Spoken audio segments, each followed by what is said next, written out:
Hi dear students, so welcome back to the second lecture of States of Matter chapter. So पहले lecture में हमने discuss किया हुआ था बहुत बेसिक चीज़ें जो आपको जानना बहुत ही ज़्यादा ज़रूरी है, जैसे atmospheric pressure, unit of pressure, how to measure pressure using manometer, barometer, ये सारी चीज़ें है ना, मेजरेबल प्रॉपर्टीज़ ऑफ गैसेस, ये सब कुछ डिस्कस किया हुआ था। तो आप वो लिंक डिस्क्रिप्शन में चेक कर सकते हो, वहाँ से वीडियो को देख सकते हो। Now the next part of discussion is कि किसी भी गैसेस स्टेट, ये बेसिकली हम गैसेस स्टेट की डिस्कशन कर रहे हैं यहाँ पे, और हम कंटिन्यू करेंगे लिक्विड स्टेट की भी। तो यहाँ पे ये जो स्टेट्स ऑफ मैटर चैप्टर है, इसको समझने के लिए हमको एक बहुत ही ज़्यादा इम्पॉर्टेंट चीज़ है जो समझनी है, वो है इंटरमॉलिक्यूलर फोर्सेस। बिकॉज ये जो फोर्सेस हैं, यही किसी भी मैटर का स्टेट्स जो है वो डिसाइड करते हैं कि वो सॉलिड में होता है, लिक्विड में होता है, गैसेस में क्यों होता है, क्या रीज़न होता है, तो उस चीज़ को डिसाइड करते हैं। तो इसमें हम बहुत सारी चीज़ें डिस्कस करने वाले हैं, जैसे आपका डाइपोल डाइपोल इंटरेक्शन हो गया, dipole induced dipole, ion dipole, London forces, hydrogen bond, और इसके अलावा मैं आपको एंट्रेंस एग्जाम के क्वेश्चन भी सॉल्व कराऊंगा, जो कि जेईई में आया हुआ था। इस पर्टिकुलर टॉपिक से ही क्वेश्चन है, तो वो भी हम डिस्कस करेंगे। तो सबसे पहले चलिए समझते हैं यहाँ पे इंटरमॉलिक्यूलर फोर्सेस क्या होते हैं और इनके बारे में हम समझते हैं। तो इंटरमॉलिक्यूलर फोर्सेस की बात अगर करें तो intermolecular forces are the forces of attraction and repulsion between interacting particles. तो अगर कोई भी एटम है ना, दो एटम या दो मॉलिक्यूल आप कंसिडर करो, तो इनके बीच दो टाइप के फोर्सेस हो सकते हैं। पहला जो हो सकता है वो हो सकता है आपका अट्रैक्शन फोर्स। अब अट्रैक्शन फोर्स इमेज से आपको क्लियर होगा कि ये दोनों मॉलिक्यूल क्या कर रहे हैं, एक दूसरे को अपनी तरफ खींच रहे हैं। जो दूसरा हो सकता है वो आपका हो सकता है रिपल्सन फोर्स। तो दो टाइप के फोर्सेस आपको देखने को मिलेंगे, एक होगा अट्रैक्शन, दूसरा होगा रिपल्सन फोर्स। ठीक है। अब जो इंटरमॉलिक्यूलर फोर्स की मैं बात कर रहा हूँ, ये यहाँ पे हम इलेक्ट्रोस्टैटिक फोर्स को कंसिडर नहीं करते हैं। तो जो आपका इलेक्ट्रोस्टैटिक फोर्स होता है, इलेक्ट्रोस्टैटिक फोर्स बेसिकली क्या होता है, ये दो अपोजिटली चार्ज आयन के बीच होता है ना, तो उसको हम नहीं कंसिडर कर रहे हैं। जैसे कोवेलेंट बॉन्ड हो गया, वो सब की भी हम डिस्कशन नहीं कर रहे हैं। यहाँ पे हम बहुत ही वीक फोर्सेस ऑफ अट्रैक्शन आप कह सकते हो, उसको हम डिस्कस कर सकते हैं।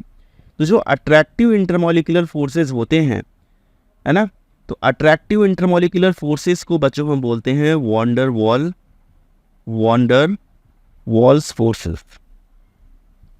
इसको बोला जाता है वॉन्डर वॉल्स फोर्सेस। ठीक है, जो कि एक डच साइंटिस्ट थे और उन्होंने ही रियल गैसेस के डेविएशन के बारे में एक्सप्लेन किया था, है ना, आइडियल बिहेवियर से, तो उनके नाम पे ही इसको रखा गया है। ठीक है। नाउ अब हम देखते हैं नेक्स्ट पार्ट कि इंटरमॉलिक्यूलर फोर्सेस ऑफ अट्रैक्शन, जो कि IMFOA, बहुत सारी जगह शॉर्टली ये लिखा जाता है IMFOA। तो इंटरमॉलिक्यूलर फोर्सेस ऑफ अट्रैक्शन कितने टाइप के हो सकते हैं, तो बेसिकली वो दो टाइप के हम इंटरैक्शन को डिवाइड करेंगे। पहला जो होता है वो होता है पोलर इंटरैक्शन, दूसरा होता है नॉन पोलर इंटरैक्शन। अब पोलर इंटरैक्शन क्या होता है बच्चों, पोलर इंटरैक्शन उसे बोला जाता है जहाँ पे, पोलर इंटरैक्शन हम उसे बोलते हैं जहाँ पे चार्जेस इन्वॉल्व होते हैं, है ना, ऐसी जगह जहाँ पे चार्जेस इन्वॉल्व होंगे, यानी कि प्लस चार्ज, माइनस चार्ज, ये सब इन्वॉल्व होगा, तो उसको हम बोलेंगे पोलर इंटरैक्शन। और बच्चों नॉन पोलर किसे बोला जाता है, नॉन पोलर इंटरैक्शन उसे बोला जाता है where no charges are involve, जहाँ पे कोई चार्ज इन्वॉल्व नहीं हो। ठीक है, तो जहाँ पे चार्ज इन्वॉल्व नहीं होगा, बेसिकली आप देखोगे हम धीरे धीरे ऐसे मॉलिक्यूल्स उसमें जिसमें इंटरैक्शन हो रहा है, चार्ज ना हो, उसमें हम देखेंगे कि डिस्पर्सन फोर्सेस होता है, जिसको हम लंडन फोर्सेस भी बोलते हैं, है ना। So this is also known as London forces. ठीक। तो अब पोलर इंटरैक्शन में अगर हम बात करें, तो पोलर इंटरैक्शन जो होता है बच्चों, वो उसमें आपका आता है डाइपोल डाइपोल इंटरैक्शन, उसमें आता है आपका डाइपोल इंड्यूस्ड डाइपोल इंटरैक्शन, उसमें आता है आपका आयन डाइपोल इंटरैक्शन आता है। ठीक है। अब इसके अलावा ये जो डाइपोल डाइपोल इंटरैक्शन है, इसमें ही जो स्ट्रॉन्ग एक डाइपोल डाइपोल इंटरैक्शन होता है वो बच्चों होता है हाइड्रोजन बॉन्डिंग, है ना। वो कुछ पर्टिकुलर एलिमेंट्स ही शो करते हैं हाइड्रोजन बॉन्डिंग, तो हम उसका भी डिस्कशन करेंगे। That is part of your strong dipole dipole interaction. ठीक है, तो ये चीज़ आई होप आपको क्लियर हो गई। ये हाइड्रोजन बॉन्डिंग को हम एक सेपरेट कैटेगरी में रखेंगे और हम वहाँ पे डिस्कस करेंगे। ठीक है। अब यहाँ पे एक चीज़ आपको और भी ध्यान देना है कि जो अट्रैक्टिव फोर्सेस बिटवीन कोई आयन हो, है ना, और जो डाइपोल हो, जैसे मान लीजिए एक आयन हो गया, प्लस चार्ज यहाँ पे मैंने लिया है, ठीक है, एक आपका डाइपोल हो गया यहाँ पे माइनस एंड प्लस। डाइपोल यानी कि वो जहाँ पे दो चार्जेस हो, है ना, तो ये आपका एक डाइपोल हो गया। अगर किसी आयन और किसी डाइपोल के बीच इंटरेक्शन हो रहा है ना, जिसको हम आयन डाइपोल फोर्स बोलते हैं, आयन डाइपोल फोर्स बोलते हैं, ये वाला, है ना, आयन डाइपोल इंटरेक्शन। तो जो ये आयन डाइपोल इंटरेक्शन होता है, इसको हम लोग वंडर वॉल फोर्स नहीं कहते हैं, है ना। However this is force of attraction, but this is not a wonder wall force. तो आपको ये ध्यान रखना है। इसको क्या बच्चों बोला, इसको मैंने बोला कि इसको वंडर वॉल फोर्स नहीं बोला जाता है। सो this is not your wonder wall force, ठीक है। अब हम चलिए समझते हैं नेक्स्ट पार्ट, जो कि है आपका डाइपोल डाइपोल इंटरेक्शन। तो सबसे पहले समझते हैं बच्चों कि डाइपोल होता क्या है, व्हाट इज डाइपोल, है ना, डाइपोल किसे कहा जाता है। तो अब आप ध्यान से समझो, तो यहाँ पे डाइपोल का मतलब होता है दो पोल हो जहाँ पे, है ना, जहाँ पे भी ऐसे मॉलिक्यूल्स जिसमें दो पोल होंगे उसको हम बोलते हैं डाइपोल। जैसे हम एक मॉलिक्यूल कंसिडर करें, अगर HCl हो गया, तो बच्चों अगर मैं HCl कंसिडर करूँ तो हाइड्रोजन और क्लोरीन, है ना, HCl, अगर आप ध्यान से देखेंगे तो पीरियोडिक टेबल में जो लेफ्ट साइड होता है, जो पीरियोडिक टेबल में लेफ्ट साइड होता है, वहाँ पे मेटल्स होते हैं जिनको चार्ज यानी कि इलेक्ट्रॉन देने की टेंडेंसी होती है। जो राइट साइड होता है वहाँ पे एलिमेंट्स को इलेक्ट्रॉन लेने की टेंडेंसी होती है। तो अगर इनके बीच कोई ऐसा बॉन्ड फॉर्म होता है, कोवेलेंट बॉन्ड, तो उसमें होता ये है कि अगर हाइड्रोजन ने कोई इलेक्ट्रॉन यहाँ पे शेयर किया था और क्लोरीन ने, तो ये जो इलेक्ट्रॉन पेयर ऑफ इलेक्ट्रॉन है, इसमें जो ज़्यादा इलेक्ट्रॉन नेगेटिव होता है वो उसको अपनी तरफ खींच लेता है। जैसे Cl यहाँ पे ज़्यादा इलेक्ट्रॉन नेगेटिव है तो उसको अपनी तरफ खींच लेगा, जिसकी वजह से जो इलेक्ट्रॉन खींचता है अपनी तरफ उसके ऊपर आ जाता है डेल्टा नेगेटिव चार्ज, और जो इलेक्ट्रॉन देता है उसके ऊपर आ जाता है डेल्टा पॉजिटिव चार्ज। यानी कि यहाँ पे जो HCl अगर मॉलिक्यूल ऐसा है तो यहाँ पे एक साइड आपका डेल्टा नेगेटिव चार्ज आ जाएगा और दूसरे साइड आपका डेल्टा पॉजिटिव चार्ज आ जाएगा, बिकॉज इलेक्ट्रॉन का जो यहाँ पे शेयर्ड इलेक्ट्रॉन पेयर था वो भी एक साइड शिफ्ट हो गया है, तो जिसकी वजह से यहाँ पे चार्ज जनरेट हो जाता है, पार्शियल चार्ज डेवलप हो जाता है। तो अगर मैं ऐसा ही दूसरा एक मॉलिक्यूल कंसिडर करूँ HCl का, तो उसके केस में आप देखोगे क्या होगा, यहाँ पे डेल्टा पॉजिटिव, यहाँ पे डेल्टा नेगेटिव। तो ऐसे टाइप के जो बच्चों होते हैं मॉलिक्यूल्स जहाँ पे पार्शियल चार्ज डेवलपमेंट होता है, उसे हम कहते हैं डाइपोल। बिकॉज यहाँ पे देख सकते हो आप दो पोल हैं, एक प्लस और एक माइनस। जैसे मैग्नेट होता है उसमें एक होता है नॉर्थ, एक होता है साउथ, है ना, मैग्नेट आपका हो गया नॉर्थ साउथ, तो ये भी एक आपका डाइपोल है। I hope this is clear to you. अब डाइपोल डाइपोल इंटरेक्शन उनके बीच होता है जहाँ पे परमानेंट डाइपोल होता है। तो जहाँ पे भी आपका परमानेंट चार्ज होगा, है ना, ये आपके परमानेंट चार्जेस हैं, तो जहाँ पे भी परमानेंट चार्ज होगा वहाँ पे आपका परमानेंट डाइपोल मोमेंट होता है ना। Because of partial charge development यहाँ पे परमानेंट डाइपोल आ जाता है, और ये परमानेंट डाइपोल जो आ गया, अब इसकी वजह से क्या हो जाएगा बच्चों, यहाँ पे इसके पास परमानेंट डाइपोल मोमेंट आ जाएगा। अब ये मॉलिक्यूल डाइपोल डाइपोल इंटरेक्शन दिखा सकता है। तो होगा क्या यहाँ पे, अब ध्यान से समझो। अब यहाँ पे ये जो डेल्टा नेगेटिव आप देख रहे हो, ये डेल्टा पॉजिटिव, तो इनके बीच होने लगेगा अट्रैक्शन, क्योंकि अपोजिट चार्जेस है तो ये क्या करेंगे, अट्रैक्ट करेंगे एक दूसरे। तो जब ये अट्रैक्ट करेंगे तो यहाँ पे ये मॉलिक्यूल क्या करेंगे, एक दूसरे को बांध के रखेंगे, जिसकी वजह से आप बोल सकते हो कि ये मॉलिक्यूल्स क्या हो सकते हैं, यहाँ पे ये एक्चुअली डिसाइड करेंगे कि इनके बीच कौन सा फेज होगा, है ना। यानी कि ये सॉलिड में रह सकते हैं, लिक्विड में रह सकते हैं, गैस में रह सकते हैं, क्योंकि मॉलिक्यूल के बीच जो फोर्स ऑफ अट्रैक्शन है वही तो डिसाइड करेगा उसका स्टेट, ठीक। तो इनके बीच यहाँ पे फोर्स ऑफ अट्रैक्शन काम करता है, जिसकी वजह से ये दोनों मॉलिक्यूल्स एक दूसरे को हेल्ड करेंगे, है ना, साथ में रहेंगे। अब देखो, अब हम बात करें तो ये जो डाइपोल डाइपोल इंटरेक्शन होता है, तो ये होता है a one of the kind of strong, ये स्ट्रॉन्ग फोर्स ऑफ अट्रैक्शन इसमें काम करता है। लंदन फोर्सेस, जिसकी बात हम आगे करेंगे, लंदन फोर्सेस जो होते हैं उससे ये ज़्यादा स्ट्रॉन्ग होता है। और उसके अलावा, है ना, अगर हम बात करें तो ये जो आयन आयन इंटरेक्शन होगा, अगर कोई भी दो आयन, एक प्लस हो गया एक माइनस हो गया, अगर दो आयन के बीच जो फोर्स ऑफ अट्रैक्शन होगा उससे ये होता है वीक, है ना। तो आपको इस बात को ध्यान रखना है, जो जेईई में क्वेश्चन मिलेंगे वो ये सब पॉइंट से मिलते हैं। अब बच्चों जैसे जैसे मॉलिक्यूल्स को हम ये दूर भेजेंगे, है ना, ये मॉलिक्यूल जो है ये जितना दूर होंगे उनके बीच उतना ही क्या होगा, वीक फोर्स ऑफ अट्रैक्शन होगा। तो यानी कि वीक डाइपोल डाइपोल इंटरेक्शन होगा। तो मैं कह सकता हूँ कि ये जो आप ऊपर ग्रीन कलर वाला देख रहे हो, इसमें और इसमें जो स्ट्रॉन्ग डाइपोल डाइपोल इंटरेक्शन होगा वो ग्रीन वाले में होगा, जो वीक वाला होगा वो ये येलो वाले में हो जाएगा, है ना। अब बच्चों ध्यान रखना है, नेक्स्ट पॉइंट जो है वो है आपका कि अगर इंटरेक्शन की बात करें, डाइपोल डाइपोल इंटरेक्शन एनर्जी की बात करें, है ना, डाइपोल डाइपोल इंटरेक्शन एनर्जी की बात करें, तो ये डायरेक्टली प्रोपोर्शनल होता है 1/r⁻³ r³ के, है ना।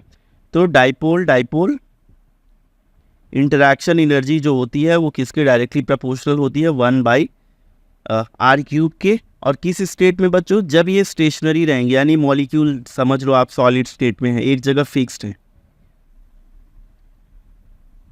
अगर ये मूविंग पार्टिकल्स हैं, अगर ये मूविंग मॉलिक्यूल्स हैं, तो उस केस में ये हो जाएगा आपका इंटरेक्शन एनर्जी जो है ये किसके डायरेक्टली प्रोपोर्शनल होगी, 1/r⁻⁶ इसके डायरेक्टली प्रोपोर्शनल होगी। तो बच्चों ये था डाइपोल डाइपोल इंटरेक्शन का। अब हम नेक्स्ट जो डिस्कस करेंगे वो होगा आपका डाइपोल और इंड्यूस डाइपोल इंटरेक्शन का, ठीक है। आई होप इतनी चीज़ें आपको क्लियर हो गई होंगी। अब जो नेक्स्ट है आपका वो है आपका इंड्यूस डाइपोल डाइपोल इंटरेक्शन। अब हम समझते हैं कि इंड्यूस डाइपोल डाइपोल इंटरेक्शन क्या होता है। सॉरी, हाँ, इंड्यूस डाइपोल ये एक वर्ड है और ये डाइपोल एक अलग वर्ड है, तो आप इसको ध्यान रखें, ठीक है। ऐसे टाइप के जो अट्रैक्टिव फोर्सेज होंगे वो किसके बीच काम करते हैं, तो these kind of attractive forces operates between one molecule having one polar molecule, एक आपका पोलार मॉलिक्यूल होना चाहिए और जो दूसरा होना चाहिए and another non polar molecule होना चाहिए। दूसरा आपका क्या होता है, इसमें नॉन पोलार मॉलिक्यूल होता है, तो उनके बीच ये काम करता है, ठीक है। तो एक आपका रहता है पोलर और दूसरा रहता है नॉन पोलर मॉलिक्यूल, उसके बीच जो इंटरेक्शन होगा बच्चों उसको बोला जाता है इंड्यूस्ड डाइपोल डाइपोल इंटरेक्शन। अब ये होता कैसे है, चलिए इसे समझते हैं, मैं आपको एक वीडियो से करके दिखाता हूँ। देखिए कैसे यहाँ पे एक मॉलिक्यूल जब दूसरे के इन्फ्लुएंस में आ रहा है तो उसमें यहाँ पे चार्ज डेवलप हो जा रहा है, इसी को हम कहते हैं dipole and induced dipole interaction.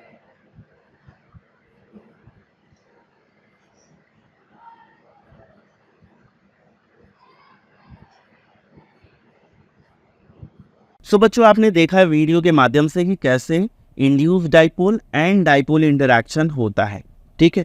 अब अगर इसके केस में हम बात करें कि इसके केस में जो इंटरेक्शन एनर्जी होती है वो किस बात पे डिपेंड करती है ना, तो आप ध्यान से समझो। यहाँ पे भी जो इंटरेक्शन एनर्जी होती है ना, interaction energy between two molecules जो होता है, इस केस में भी आपको ध्यान रहे कि ये डायरेक्टली प्रोपोर्शनल होता है 1/r⁻⁶ के। और ये जो r होता है ये क्या होता है बच्चों, this r is the distance between two molecule. So this is your distance between two molecule, ये आपको ध्यान रहे। जैसे एक एग्जांपल लेते हैं, जैसे एक पोलर मॉलिक्यूल हो गया आपका अमोनिया, तो ये हो गया आपका अमोनिया, है ना। तो NH3 में बच्चों जो हाइड्रोजन होता है इसके ऊपर होता है आपका डेल्टा पॉजिटिव चार्ज, और जो नाइट्रोजन होता है इसके ऊपर हो जाएगा आपका डेल्टा नेगेटिव चार्ज। तो यहाँ पे हो जाएगा डेल्टा नेगेटिव और ये delta positive and delta positive. अब ऐसा क्यों होता है ये तो आपको पता ही है, बिकॉज नाइट्रोजन क्या है आपका इलेक्ट्रोनेगेटिव एलिमेंट है। और नेक्स्ट अगर हम बात करें बच्चों, यहाँ पे आप देख सकते हो हमने यहाँ पे लिया हुआ है C6H6 जो कि आपका बेंजीन है ना। तो यहाँ पे बेंजीन जब इसके इन्फ्लुएंस में आता है तो उस केस में बेंजीन जो होता है उसके ऊपर भी क्या हो जाता है, यहाँ पे C6H6। तो बेंजीन जो है इसके ऊपर भी आपका delta positive and delta negative charge develop हो जाता है, तो जिसकी वजह से यहाँ पे इनके बीच जो है ये फोर्स ऑफ अट्रैक्शन काम करता है। तो यहाँ पे इंटरमॉलिक्यूलर फोर्स ऑफ अट्रैक्शन काम करता है, और यही जो इंटरेक्शन है बच्चों इसी को ही बोला जाता है आपका। So this is known as your induced dipole and dipole interaction. I hope this is clear to you. अब आपको ये समझना है कि क्या ये डाइपोल डाइपोल से वीक होगा या स्ट्रांग होगा, तो ये डाइपोल डाइपोल से क्या होता है, वीक होता है। सो this is weaker then dipole dipole interaction. ठीक है, तो डाइपोल डाइपोल में बिकॉज दोनों पे पार्शियल चार्ज होता है, यहाँ पे नहीं, तो उससे ये क्या हो जाएगा, वीक हो जाएगा। ठीक है, अब लंदन फोर्सेस की बात करें जो आगे हम डिस्कस करेंगे, लंदन फोर्सेस से ये क्या होता है, स्ट्रांग होता है ना। आयन और आयन से क्या होगा, ये वीक होगा। ठीक है, आयन आयन से वीक होगा और लंदन फोर्सेस से ये स्ट्रांग होगा। ठीक है, आयन डाइपोल से भी ये क्या होगा, वीक होगा। तो आई होप ये चीज़ें आपको क्लियर हो गई होंगी। अब बच्चों हम देखेंगे next force of attraction, that is your ion dipole interaction. So बच्चों समझते हैं आयन डाइपोल इंटरैक्शन क्या होता है और ये कैसे काम करता है। तो सबसे पहले समझते हैं आयन्स क्या होते हैं। तो आयन की अगर हम बात करें, so ions are charge species, right. Ions की अगर मैं बात करूं तो आयन्स क्या होते हैं, दे आर चार्ज स्पेसिस। जिसके ऊपर भी प्लस या माइनस चार्ज होता है, आपने देखा है, वो क्या होते हैं, आयन्स होते हैं। ठीक है, जैसे आपके एग्जाम्पल हो गए Na+ हो गया, Cl- हो गया, है ना, H+ हो गया, F- हो गया, तो ये सब क्या है, आपके आयन्स हैं। अब आयन्स बनते कैसे हैं, ये तो आपने जल्दी पढ़ा होगा यूजुअली, है ना, हम 9th में ही इस चीज़ को पढ़ते हैं। तो अब आयन्स फॉर्म कैसे होते हैं, अगर कोई भी एक मेटल है तो वो अगर एक इलेक्ट्रॉन लूज कर दे तो वो उसके ऊपर एक प्लस चार्ज आ जाता है। ठीक है, अगर कोई एक एलिमेंट है और वो क्या कर ले, वो एक इलेक्ट्रॉन को एक्सेप्ट कर ले तो उसके ऊपर नेगेटिव चार्ज आ जाता है। जैसे क्लोरीन एक इलेक्ट्रॉन एक्सेप्ट करके Cl- बनाएगा। तो अब यहाँ पे अगर आप मान लो, इमेजिन करो कि एक आपके पास ग्लास है और उस ग्लास के अंदर पानी भरा हुआ है और उसके अंदर आपने क्या किया है, उसके अंदर आप ऐड कर रहे हो NaCl को। तो जब आप NaCl को ऐड करोगे बच्चों, तो जो NaCl है ये क्या बनाएगा, NaCl जाएगा पानी में, अंदर जाने के बाद ये ब्रेक हो जाएगा Na+ और Cl- इस फॉर्म में ब्रेक हो जाएगा। तो अब होगा क्या कि जो Na+ है ये तो आपका एक कैटायन है ना। जो भी पॉजिटिवली चार्ज होते हैं वो आपके कैटायन होते हैं, जो भी नेगेटिवली चार्ज होते हैं वो आपके एनायन होते हैं। तो जो Na+ है ना, तो यहाँ पे अगर आप ध्यान से देखो तो यहाँ पे अगर ये मान लो प्लस चार्ज में यहाँ पे मेंशन कर रहा हूँ, तो अगर ये आपका एक कैटायन है ना, और वाटर क्या करता है, वाटर आपको पता है वाटर होता है H2O। तो वाटर होता है आपका एक डाइपोल, जहाँ पे ऑक्सीजन है आपका और ये आपका हाइड्रोजन हो गया, यहाँ पे आ गया आपका डेल्टा नेगेटिव, यहाँ पे डेल्टा पॉजिटिव एंड यहाँ पे डेल्टा पॉजिटिव। तो अब होगा क्या, Na+ इसके साथ एक इंटरेक्शन करेगा, है ना, Na+ और ये वाटर मॉलिक्यूल के बीच कुछ इंटरेक्शन होगा। तो डाइपोल में हमने ऑलरेडी देखा है कि डाइपोल में क्या होता है। डाइपोल के अंदर आपको पता है बच्चों कि डाइपोल के अंदर होता है प्लस एंड माइनस चार्ज। तो यहाँ पे आपका मैं लिख रहा हूँ डेल्टा नेगेटिव और इस साइड में लिख रहा हूँ डेल्टा पॉजिटिव, बिकॉज जो अट्रैक्शन होगा वो पॉजिटिव और नेगेटिव के बीच ही होगा। तो यहाँ पे जो आयन और डाइपोल के बीच इंटरेक्शन होता है उसे बोला जाता है बच्चों आयन डाइपोल इंटरेक्शन। ठीक, आई होप ये चीज़ आपको क्लियर हो गई।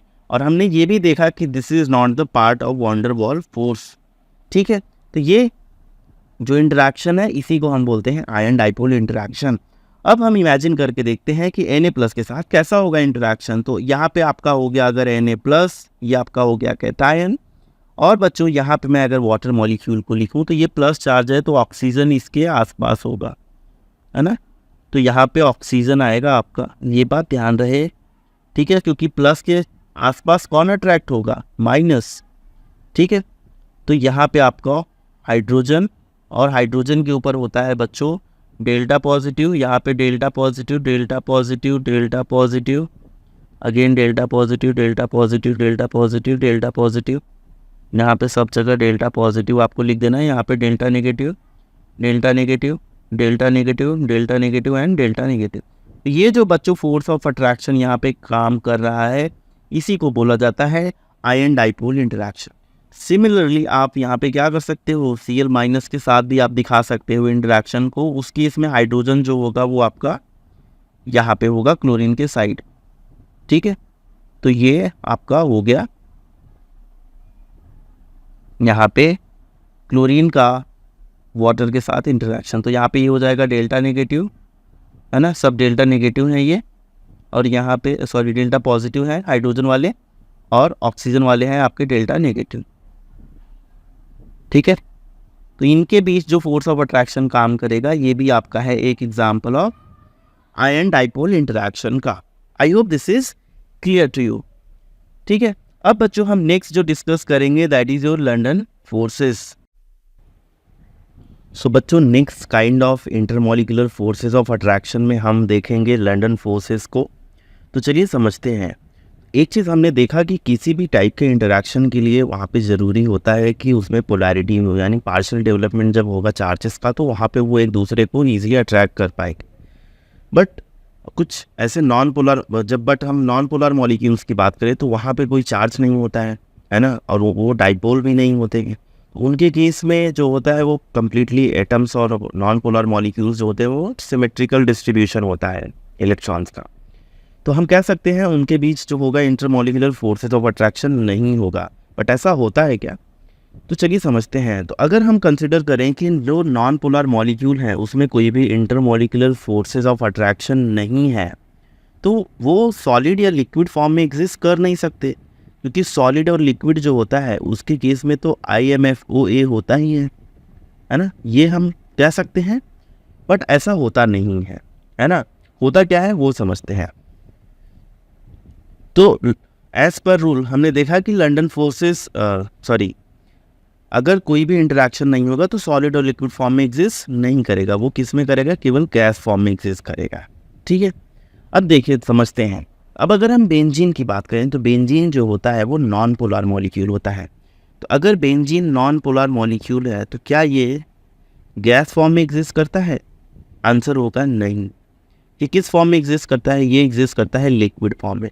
सिमिलरली बच्चों CCl4 जो कार्बन टेट्राक्लोराइड होता है ये भी एक नॉन पोलर मॉलिक्यूल है जो कि एग्जिस्ट करता है लिक्विड फॉर्म में। ठीक है, I hope this is clear to you. अब कहने का मतलब ये है कि यहाँ पे इंटरमॉलिक्यूलर फोर्सेस ऑफ अट्रैक्शन काम करते हैं, इसलिए ये लिक्विड फॉर्म में एग्जिस्ट करते हैं। तो ऐसा होता कैसे है वो समझते हैं। अब देखिए होता यह है कि जो एटम्स होते हैं उनके बीच है ना, नॉन पोलर मॉलिक्यूल्स के बीच भी क्या होता है कि जो इलेक्ट्रॉन का डिस्ट्रीब्यूशन होता है वो कम्प्लीटली सिमेट्रिकल होता है। तो सिमेट्रिकल होने की वजह से यहाँ पे कोई भी चार्जेस नहीं होते हैं। बट एक पॉइंट पे ऐसा होता है कि जब ये दोनों पास आएंगे है ना, तो उस बीच क्या होगा कि एक जो इलेक्ट्रॉन्स होंगे है ना, तो उनका जो मूवमेंट होगा वो किसी एक साइड हो जाता है, बिकॉज उसमें बहुत सारे अट्रैक्शंस है ना, मूवमेंट, ये सारी चीज़ें चलती रहती हैं। तो अगर किसी पॉइंट पे इलेक्ट्रॉन इस साइड शिफ्ट हो गए और पॉजिटिव चार्ज, यहाँ पे इलेक्ट्रॉन्स की कमी आ जाएगी है ना, तो ये क्या हो जाएगा, यहाँ पे ये डाइपोल की तरह एक्ट करने लगेगा। सिमिलरली आप देख सकते हो, इसको मैं रेड कलर से कर दे रहा हूँ। तो यहाँ पे आप देख सकते हो, यहाँ पे क्या हो जाएगा, पॉजिटिव चार्ज क्रिएट हो जाएगा, और जो दूसरे साइड जहाँ पे ज़्यादा इलेक्ट्रॉन शिफ्ट हो जाएंगे वहाँ पे नेगेटिव चार्ज हो जाएगा है ना। तो इंस्टेंटेनियस यहाँ पे डाइपोल क्रिएट हो जाता है, क्योंकि जब इलेक्ट्रॉन डेंसिटी शिफ्ट हो जाएगी किसी और साइड तो वहाँ पे नेगेटिव चार्ज आ जाएगा, और जहाँ पे इलेक्ट्रॉन डेंसिटी कम होगी वहाँ पे पॉजिटिव चार्ज। ठीक है, तो यहाँ पे भी आपका पॉजिटिव और नेगेटिव हो जाएगा। जब कोई दूसरा एटम उसके इन्फ्लुएंस में आएगा तो अगेन सेम चीज़ रिपीट होने लगेगी। एंड बिकॉज ऑफ दिस होता ये है कि यहाँ पे जो इलेक्ट्रॉन डिस्ट्रीब्यूशन है ना, ये चेंज हो गए रहते हैं, और फिर जब ये डाइपोल फॉर्म कर लेंगे तो यहाँ पे अट्रैक्शन होगा ही इनके बीच। यहाँ पे पॉजिटिव और जो नेगेटिव चार्जेस हैं ये क्या करेंगे, एक दूसरे को अट्रैक्ट करने लगेंगे। तो यहाँ पे इंटरमॉलिक्यूलर फोर्सेस ऑफ अट्रैक्शन आ जाएगा, यानी कि यहाँ पे अट्रैक्टिव फोर्सेस काम करने लगेंगे। तो इसी फोर्सेस को बच्चों हम बोलते हैं लंडन फोर्सेस। इसी का नाम दिया गया है डिस्पर्सन फोर्सेस। तो लंडन फोर्सेस और डिस्पर्सन फोर्सेस दोनों ही एक चीज़ें होती हैं है ना। और इसको बताया किसने था, इसको बताया था फ्रिस लंडन ने है ना। तो जो साइंटिस्ट का नाम था उनका नाम क्या था, उनका नाम था फ्रिस लंडन। तो ये उनका नाम था। ठीक है, I hope this part is clear to you. अब देखिए ये चीज़ आई होप आपको समझ में आ गई होगी। अब जो नेक्स्ट हमारा जो इम्पोर्टेंट पॉइंट है वो ये है कि ये फोर्सेस जो होते हैं ये हमेशा ही अट्रैक्टिव फोर्सेस होते हैं, लंडन फोर्सेस। और जैसे दूसरे टाइप ऑफ अगर फोर्सेस काम कर रहे हैं, फॉर एग्जांपल डाइपोल, तो उसके केस में भी लंडन फोर्सेस भी काम कर सकते हैं, यानी कि एक मॉलिक्यूल के अंदर कई सारे फोर्सेस एक साथ काम करते हैं। और ये जो फोर्सेस होते हैं, these forces are important for distance up to 500 picometre तक के रेंज में ये फोर्सेस जो होते हैं इनका इंपॉर्टेंस होता है। अब हम इंटरैक्शन एनर्जी की बात करें तो इंटरैक्शन एनर्जी बच्चों इस केस में क्या होती है, इंटरैक्शन एनर्जी जो होती है इस केस में होती है inversely proportional to 6 power of distance between two molecules. यानी कि अगर दो मॉलिक्यूल के बीच का डिस्टेंस r में कंसिडर करूं तो यहाँ पे इंटरैक्शन एनर्जी जो होगी, इंटरैक्शन एनर्जी ये क्या हो जाएगी, इन्वर्सली प्रोपोर्शनल होगी डायरेक्टली प्रोपोर्शनल टू 1/r⁶ और इन्वर्सली प्रोपोर्शनल टू r⁶। तो ये चीज़ आपको ध्यान रखनी है। I hope this is clear to you. अब हम नेक्स्ट देखेंगे हाइड्रोजन बॉन्डिंग को। तो बच्चों समझते हैं हाइड्रोजन बॉन्डिंग क्या होता है। तो हाइड्रोजन बॉन्डिंग की हम बात करें तो हाइड्रोजन बॉन्डिंग एक special type of dipole interaction ही होता है। तो डाइपोल इंटरैक्शन में जो one of the strongest type होता है वो होता है आपका हाइड्रोजन बॉन्डिंग। अब समझते हैं इस बात को अच्छे से। तो देखिए जैसे अगर हम वाटर की बात करें तो H2O का अगर आप केस ले तो वाटर के केस में कौन कौन से इंटरमॉलिक्यूलर फोर्सेस ऑफ अट्रैक्शन काम कर रहे होंगे, है ना, क्योंकि ये पोलर मॉलिक्यूल है तो आप कह सकते हो यहाँ पे डाइपोल इंटरैक्शन काम कर रहा है। दूसरा अगर हम बात करें तो यहाँ पे आपका लंदन फोर्सेस भी काम कर रहे हैं, ठीक है, यहाँ पे लंदन फोर्सेस भी काम करते हैं। तो यहाँ पे दो हो गए, ठीक है, दो फोर्सेस काम कर रहे हैं। अब आप ध्यान से समझो कि होगा क्या। अब हम इस पॉइंट को समझते हैं। जैसे अगर आपने एक चीज़ समझी हो तो ये होता है कि जितना है ना, जिसका जितना ज़्यादा ही डाइपोल मोमेंट होगा उसके अंदर हम बोल सकते हैं उतना ही ज़्यादा स्ट्रेंथ होनी चाहिए, है ना। जैसे वाटर की अगर हम बात करें तो एक वाटर मॉलिक्यूल हो गया और अगर दूसरा वाटर मॉलिक्यूल ले ले तो दो वाटर मॉलिक्यूल ले ले तो इनके बीच जो डाइपोल मोमेंट होता है ये होता है 18d का, है ना। दूसरा है सिमिलरली एक दूसरा कंपाउंड है नाइट्रोसिल फ्लोराइड जिसे कहा जाता है ना। This is your nitrosyl fluoride. Nitrosyl fluoride के केस में अगर आप देखें तो इसके बीच इसका अपनी जो डाइपोल मोमेंट होता है ये भी क्या होता है 18d। बट अगर हम बात करें इनके बॉइलिंग पॉइंट की तो जो वाटर है इसका बॉइलिंग पॉइंट पता है आपको कितना होता है 100 डिग्री सेल्सियस, लेकिन जो इसका बॉइलिंग पॉइंट होता है ये होता है -50 डिग्री से 56 डिग्री सेल्सियस। तो ऐसा इतना डिफरेंस क्यों है इनके बॉइलिंग पॉइंट्स के बीच में, जबकि दोनों का ही डाइपोल मोमेंट सेम है। तो हम ये कह सकते हैं कि यहाँ पे दोनों में ही, है ना, intermolecular forces of attraction same होने चाहिए थे। बट यहाँ पे देखो आप तो दोनों में डाइपोल इंटरैक्शन भी है, बट ऐसा क्या है जो दोनों को अलग कर रहा है। तो इसमें हम कह सकते हैं वाटर के कुछ केस में कुछ क्या होता है स्पेशल टाइप ऑफ इंटरैक्शन हो रहा है ना। अब वो जो स्पेशल टाइप ऑफ इंटरैक्शन होता है वही आपका होता है हाइड्रोजन बॉन्डिंग, है ना। तो उसी को बोला जाता है हाइड्रोजन बॉन्ड, ठीक है। I hope this is clear to you. अब हाइड्रोजन बॉन्ड काम कहाँ करता है वो समझते हैं। तो हाइड्रोजन बॉन्डिंग जब भी होगी वो होगी आपके हाइड्रोजन के बीच। तो यहाँ पे रिक्वायरमेंट्स क्या है, यहाँ पे रिक्वायरमेंट्स जो होती है वो होती है पहला आपका हाइड्रोजन एटम चाहिए। अब हाइड्रोजन एटम तो होना ही चाहिए, अब उसके अलावा और क्या क्या हो सकता है, उसके अलावा ऑक्सीजन हो सकता है, फ्लोरीन हो सकता है, नाइट्रोजन, जो कि आपके पीरियोडिक टेबल में आप देखेंगे तो ये one of the most electronegative elements होते हैं, है ना। फ्लोरीन सबसे हाईएस्ट है, उसके बाद आपके ऑक्सीजन, नाइट्रोजन ये सब आते हैं, ठीक है। तो ये आपके इलेक्ट्रोनेगेटिव एलिमेंट्स हो गए। अब इनके अलावा कुछ केसेस में क्लोरीन में भी हाइड्रोजन बॉन्डिंग काम करता है, ठीक है, स्पेशल केसेस में। तो आई होप ये चीज़ क्लियर हो गई। तो जहाँ कहीं भी आपको हाइड्रोजन एटम दिखेगा और यहाँ पे आपको ऑक्सीजन, फ्लोरीन और नाइट्रोजन ये दिख रहे हैं तो वहाँ पे आप एज्यूम करोगे कि हाइड्रोजन बॉन्डिंग काम कर रही है। और ये क्या होता है, ये one of the strong type of dipole interaction है, ठीक। अब एनर्जी की बात करें तो एनर्जी जो होती है हाइड्रोजन बॉन्डिंग के केस में, जो एनर्जी इसके केस में होती है वो बच्चों 10 से लेके 100 किलो जूल पर मोल तक की एनर्जी यहाँ पे होती है ना। तो ये हाइड्रोजन बॉन्ड की एनर्जी होती है, यानी कि ये काफ़ी ज़्यादा सिग्निफिकेंट अमाउंट ऑफ एनर्जी है। इसकी वजह से ये क्या होता है, बहुत ही स्ट्रॉन्ग टाइप ऑफ बॉन्ड की तरह काम करता है। और इसका ये एनर्जी से रिलेट अगर हम करते हैं तो इसका यूज़ किया जाता है बेसिकली आपके प्रोटीन, न्यूक्लिक एसिड के, है ना, प्रॉपर्टीज़ और स्ट्रक्चर डिटर्मिनेशन में, ये सब चीज़ों में इसका यूज किया जाता है। अब देखते हैं हम हाइड्रोजन बॉन्ड काम कैसे करता है। है ना। इस चीज़ को हम समझते हैं कि हाइड्रोजन बॉन्डिंग जो होगी वो काम कैसे करेगी। तो जैसे HF हो गया, HF की अगर हम बात करें तो फ्लोरीन क्या हो जाएगा आपका, डेल्टा नेगेटिव यहाँ पे आ जाएगा, यहाँ पे डेल्टा पॉजिटिव। ऐसा क्यों? क्योंकि फ्लोरीन आपका ज़्यादा इलेक्ट्रोनेगेटिव एलिमेंट है और हाइड्रोजन इलेक्ट्रो पॉजिटिव है। ठीक है, तो यहाँ पे आपका हो गया HF और यहाँ पे अगेन आपका आ जाएगा डेल्टा पॉजिटिव और यहाँ पे डेल्टा नेगेटिव। ठीक है, तो यहाँ पे ये इनके बीच जो फोर्स ऑफ अट्रैक्शन काम करेगा यही बच्चों होता है आपका हाइड्रोजन बॉन्ड। ठीक है, तो जैसे यहाँ पे आप देख पा रहे हैं ये फ्लोरीन हो गया आपका और ये दूसरा हाइड्रोजन, तो यहाँ पे आपका ये हाइड्रोजन बॉन्ड हो गया। जैसे अमोनिया की बात करें तो अमोनिया में ये आपका हो गया नाइट्रोजन और ये आपका हो गया हाइड्रोजन। तो नाइट्रोजन और हाइड्रोजन के बीच नाइट्रोजन के ऊपर क्या होगा, डेल्टा नेगेटिव, हाइड्रोजन के ऊपर डेल्टा पॉजिटिव। तो ये जो फोर्स होगा ये आपका हो जाएगा हाइड्रोजन बॉन्ड। तो वाटर के केस में बात करें ये आपका हो गया हाइड्रोजन, तो यहाँ पे हो गया ये हाइड्रोजन और ये ऑक्सीजन। तो ऑक्सीजन के ऊपर डेल्टा नेगेटिव, हाइड्रोजन के ऊपर डेल्टा पॉजिटिव। तो ये क्या हो गया आपका हाइड्रोजन बॉन्ड, ये क्या हो गया हाइड्रोजन बॉन्ड, ये भी आपका हो गया हाइड्रोजन बॉन्ड। ठीक है, आई होप इतनी सारी चीज़ें आपको समझ में आ गई होंगी।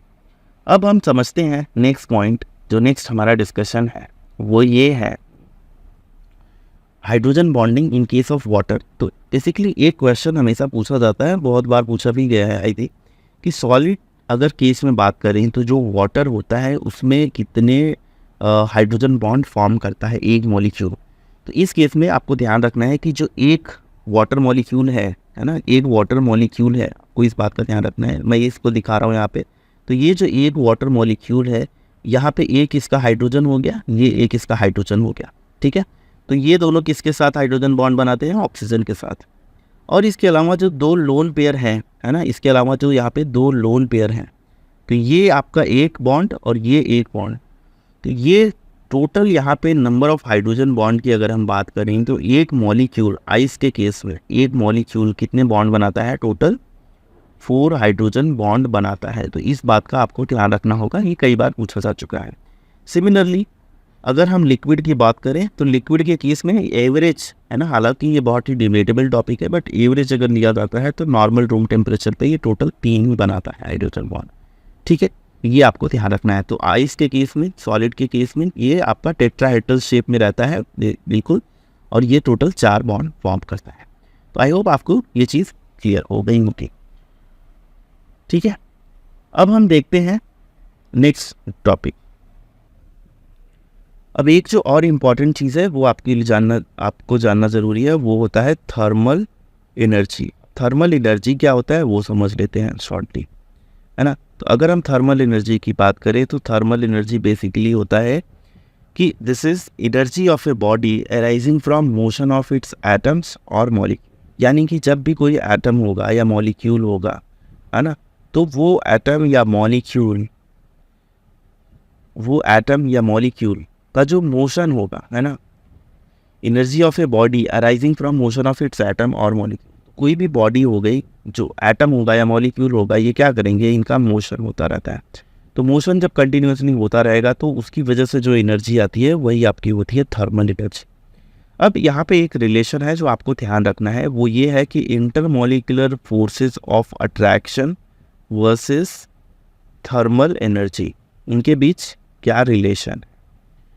तो आपने एक चीज़ देखा है कि सॉलिड लिक्विड गैस, है ना, जैसे इस फॉर्म में तो एग्जिस्ट करेंगे, बट आप ध्यान से सोचो कि अगर जब भी थर्मल एनर्जी ज़्यादा होगी, थर्मल एनर्जी को अगर मैं बढ़ा दूँ तो उस केस में जब एनर्जी ज़्यादा हो गई तो मॉलिक्यूल्स क्या होंगे, एक दूसरे से दूर रहना चाहेंगे। तो उस केस में जो, है ना, उनका जो प्रीडोमिनेंस होगा, है ना, बेसिकली थर्मल एनर्जी का जो प्रीडोमिनेंस होगा स्टेट में, वो गैसियस स्टेट में सबसे ज़्यादा होगा। यानी कि जो मॉलिक्यूल की एनर्जी जब ज़्यादा होगी तो वो गैसियस स्टेट में रहना चाहिए, है ना, क्योंकि आप गैसियस स्टेट में देखते हो मॉलिक्यूल्स का मूवमेंट बहुत ज़्यादा होते रहता है।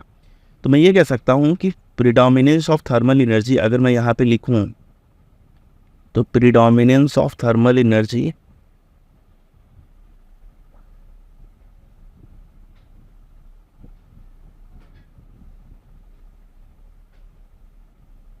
यहाँ पे अगर मैं लिखूँ तो ये किस में ज़्यादा होगा, अगर मैं इंक्रीजिंग में लिखूँ तो सॉलिड में ये सबसे कम होगा, देन आपका होगा लिक्विड, और देन आपका आ जाएगा गैस, है ना। सिमिलरली अगर हम इसका अपोजिट देखें तो अपोजिट में इंटरमॉलिक्यूलर फोर्सेस अगर आप देखो तो सॉलिड के केस में वो सबसे ज़्यादा होता है। तो intermolecular forces of attraction solid के केस में ज़्यादा होगा और लिक्विड के केस में उससे कम और गैस के केस में उससे कम। यानी कि थर्मल एनर्जी और इंटरमॉलिक्यूलर फोर्सेस ऑफ अट्रैक्शन जो है ये दोनों क्या है, एक दूसरे के इनवर्सली प्रोपोर्शनल है। यहाँ पर मैं लिख सकता हूँ thermal energy is inversely proportional to intermolecular forces of attraction. यानी कि जितना ज़्यादा थर्मल एनर्जी होगी उतना ही weak intermolecular forces of attraction काम करेगी।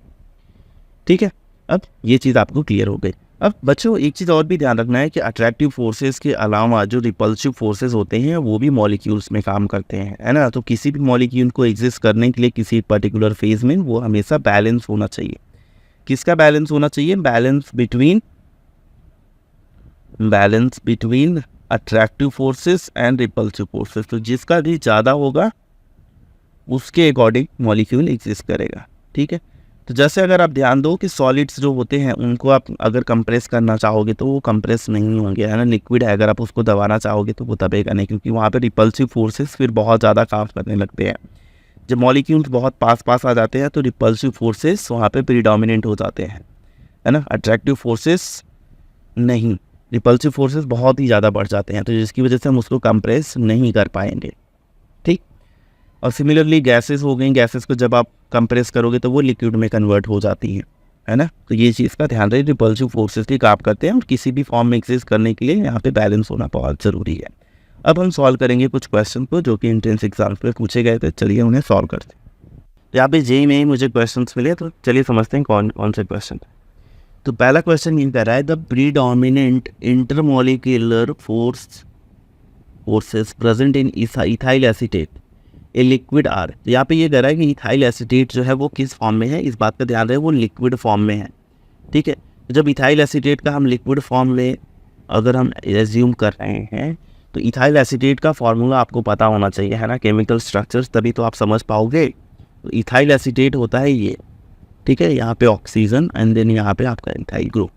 अब अगर आप इसको ध्यान से देखें तो यहाँ पे ये जो बॉन्ड है ना, ये कार्बोनिल बॉन्ड, ये आपका क्या होता है, एक पोलर बॉन्ड होता है ना। तो हम ये कह सकते हैं कि इसके केस में जो बॉन्ड लगेगा वो डेफिनेटली एक तो आपका डाइपोल इंटरेक्शन होगा ही होगा, है ना। तो पहला एक होगा आपका क्या होगा, डाइपोल, और दूसरा डाइपोल इंटरेक्शन। तो एक ये बॉन्ड काम करेगा, सॉरी एक ये इंटरेक्शन होगा ही होगा। ठीक है, क्यों? क्योंकि यहाँ पे हम देख सकते हैं पार्शियल चार्ज डेवलपमेंट होगा, यहाँ पे डेल्टा प्लस आ सकता है, यहाँ पे डेल्टा माइनस। ठीक है, अब दूसरा अगर हम बात करें तो दूसरा यहाँ पे बच्चों जो काम करेगा वो फोर्स काम करेगा आपका नॉन पोलर मॉलिक्यूल वाला जो डाइपोल लंडन डिस्पर्सन फोर्सेस बोलते हैं जिसे, है ना। तो जो लंडन फोर्सेस होते हैं वो काम करेंगे। तो उसके अकॉर्डिंग अगर हम चाहेंगे तो बच्चों यहाँ पे, है ना, इसके केस में हाइड्रोजन बॉन्डिंग तो काम नहीं करने वाला है, तो आप इस बात का ध्यान रखें। अगर हाइड्रोजन बॉन्डिंग को हम देख लें तो हाइड्रोजन बॉन्डिंग यहाँ पे काम नहीं करेगा, है ना। तो 3 ऑप्शन में हाइड्रोजन बॉन्डिंग दिया गया है, यानी कि तीनों ही गलत हो जाएंगे। तो आप एलिमिनेशन वाले से भी सॉल्व कर सकते हो। तो इसका करेक्ट आंसर जो हो जाएगा वो हो जाएगा ये। तो इसमें आपका काम करेगा लंडन फोर्सेस और दूसरा डाइपोल इंटरेक्शन। ये जेईई का क्वेश्चन है, 2022 में पूछा गया था। नेक्स्ट आपसे पूछ रहा है कि the relative strength of inter ionic और intermolecular forces present in decreasing order. आपसे पूछ रहा है डिक्रीजिंग ऑर्डर में बताओ कौन कौन सा होगा, है ना। अगर मैं यहाँ पे डिक्रीजिंग ऑर्डर में जाऊँ तो सबसे पहला जो आता है ना, तो सबसे स्ट्रॉन्ग अगर हम मानते हैं तो वो कौन सा होता है, पहला होता है आपका आयन। दूसरा ये पहला हो गया आयन। दूसरा हम लेते हैं जिसको हम लेते हैं आयन और डाइपोल को, ठीक है। तीसरा जो आता है वो आता है आपका डाइपोल, ठीक है, डाइपोल हो गया। चौथा जो आता है वो आपका होता है डाइपोल एंड इंड्यूस्ड डाइपोल, ठीक है, ये आपका हो गया। पांचवा जो होता है बच्चों वो होता है आपका लंडन फोर्सेस, ठीक है। तो ये आपका ऑर्डर होता है। तो इसमें स्ट्रांग जो होता है सबसे ज़्यादा वो कौन सा होता है, आयन वाला होता है। अब हम यहाँ पे देख लेते हैं तो स्ट्रांग है क्या, आयन किसमें पहले दिया हुआ है, तो लास्ट ऑप्शन ये एक ऐसा ऑप्शन दिख रहा है जिसमें ये पहले दिया गया है ना, बाकी में ये नहीं दिया गया है। तो हम यहीं से देख के ही कह सकते हैं कि ये तीनों आपके गलत हो गए, ये सही हो गया। तो आप देख सकते हो ion then ion dipole and then dipole. तो ये भी क्वेश्चन कहाँ से आया हुआ है, 2020 में पूछा गया था। नेक्स्ट चलते हैं। नेक्स्ट जो क्वेश्चन है वो बच्चों ये कह रहा है कि the intermolecular interaction that is dependent on the inverse cube of distance between two molecule is. तो अगर आपने वीडियो देखा हो तो डाइपोल डाइपोल जब मैंने बताया था तो डाइपोल डाइपोल इंटरेक्शन के केस में क्या था, डाइपोल डाइपोल इंटरेक्शन जो था बच्चों उसके केस में जो इंटरेक्शन एनर्जी थी,